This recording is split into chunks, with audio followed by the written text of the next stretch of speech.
Hey, well, I know it's been a while, but I have been extremely busy with work and life and getting myself sorted.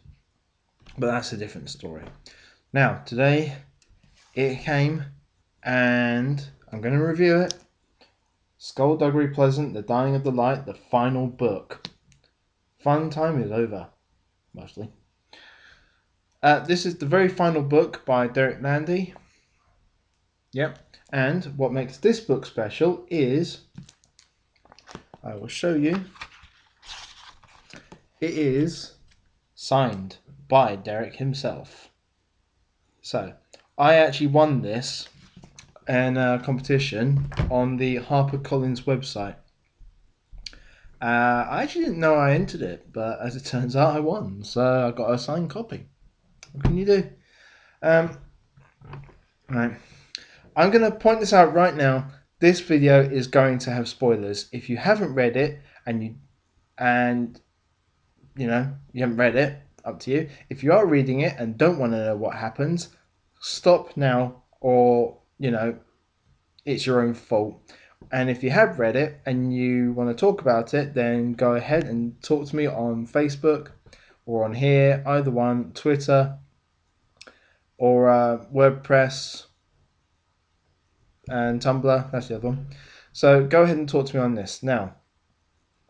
Like I said, it's the final book, and I like it, but I was a bit disappointed with the ending for one very good reason, and I'll come to that in a minute. So, the general story is Dark S finally making her move, and basically the end of the world. Yeah, the usual stuff. By the way, I'm keep turning around because I'm actually copying on my PS3, which seems to be taking an age. I'm doing it as a backup, so if you keep seeing me turn around, that's what I'm doing. Right, so Darkest has finally had enough and she wants to destroy the world. And the remnant inside of Tanith at the moment is kind of having second thoughts, and Billy Ray is kind of having even more second thoughts on the usual things of life. He obviously wants to stay alive and he wants to be with her, but not with Darkest because she's a bit of a loon. At the same time, the Sanctuary are trying to find her so they can stop her and come up with a plan, etc., etc. Um, it gets to one part in the book, I can't remember where Stephanie actually talks to them via Dark S in a kind of vision type thing. They go to Cassandra Farrow's house and do the old steam thing, and she convinces them how to get her out. And they do. They do manage to get her out, and then they have to go off on a mission. And it actually turns out that it's in the Soul Catcher that they used to capture remnants, which has been modified. It's actually Valkyrie herself, and the person in the body is actually Dark S. So if you kind of think of it, if ever you watched Jekyll, the BBC program with James Nesbitt, not yeah, this the episode where Hyde ends up in full control of Tom Chapman's body. It's that kind of scenario, um, and then quite a few people end up getting killed, sort of bad villains, that sort of stuff. And at this point, Stephanie's reflection, who has now got the scepter of the ancients, basically um, is trying to fit into the group, and it's not working as well as she hoped. But she does finally get accepted, and she ends up going out with Fletcher. And when they find out that Darkest is actually, when Skullduggery figures out that Darkest is still in Valkyrie's body, they trick her and they separate the two of them. And Darkest becomes basically a non-corporeal entity, or aka a ghost. Once that's happened, they put Valkyrie back in her body, and she has a hard time kind of readjusting because obviously she's been gone for a few weeks, like out of her own little mind, etc. And the first fatality is the reflection, Stephanie herself, after her and Valkyrie get into an argument the night before, this guy comes along, and it's actually Darkess who has possessed him because she now has that ability, and she kills the reflection. She strangles her to death, and Fletcher and Valkyrie walk past. The reason they don't realise is because an invisibility orb gets used, and she nearly gets out, but unfortunately not fast enough. Bloody thing. She's the first death, and Fletcher does a runner for a while, and he does come back. Then they go down into... they realise that they can use the reflection's body to put Darkess in it, but because she hasn't got any magical powers herself, because she's a reflection, that kind of slows things down until they find out that under Gordon's house, in the caves and the caverns and such, is a fountain which basically makes the God Killer weapons. However, it's also, in theory, able to give a non-magical person powers. So that's what they're going to do. They're going to put the reflection's body in the water, let it soak up that power so Darkess can inhabit it without burning it out. The second death is Gordon Edgley again. What happened was Darkess knew that she wasn't going to be able to get there without basically dying or evaporated, so she inhabits the Echo Stone and takes on the form of Gordon himself, and she ends up getting into the body.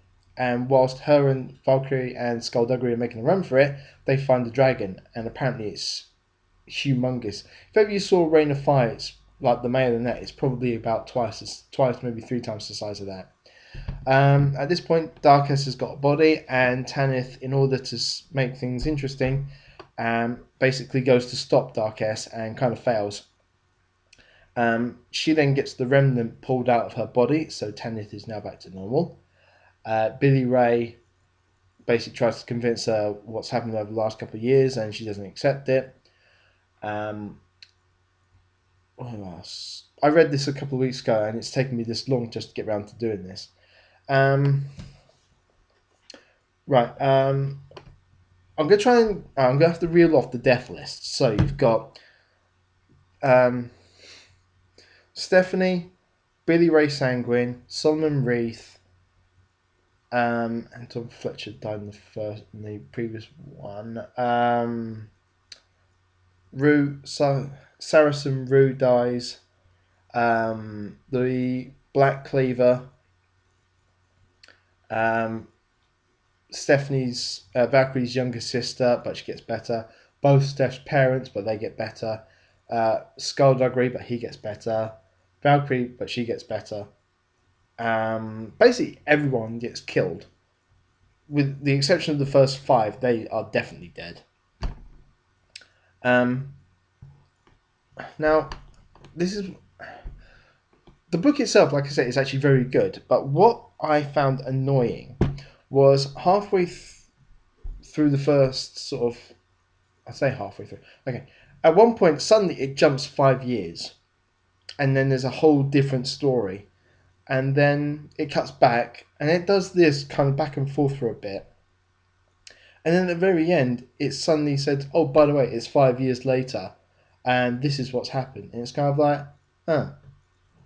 Now, I'm told, because I have masculinity and I refuse to read them, that the Twilight books and the Hunger Games are pretty similar. It's literally a case of, oh crap, I need something to finish it. Donk, there you go. And I kind of feel like that's happened as well. So for instance, after everything's gone down, Valkyrie has kind of gone into isolation in this little piss-ass town. And she is being hunted by these 2 blokes. One who kills his friend for no apparent reason. And then Skullduggery turns up at the very, very end when you think he's dead. And then it's kind of like, yeah, just the bloke that got kidnapped to make her come, it's kind of like, oh yeah, just believe in magic.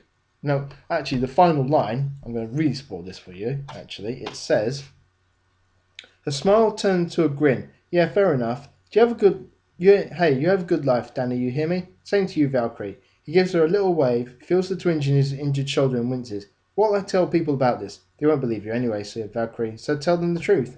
Now it's his turn to raise an eyebrow.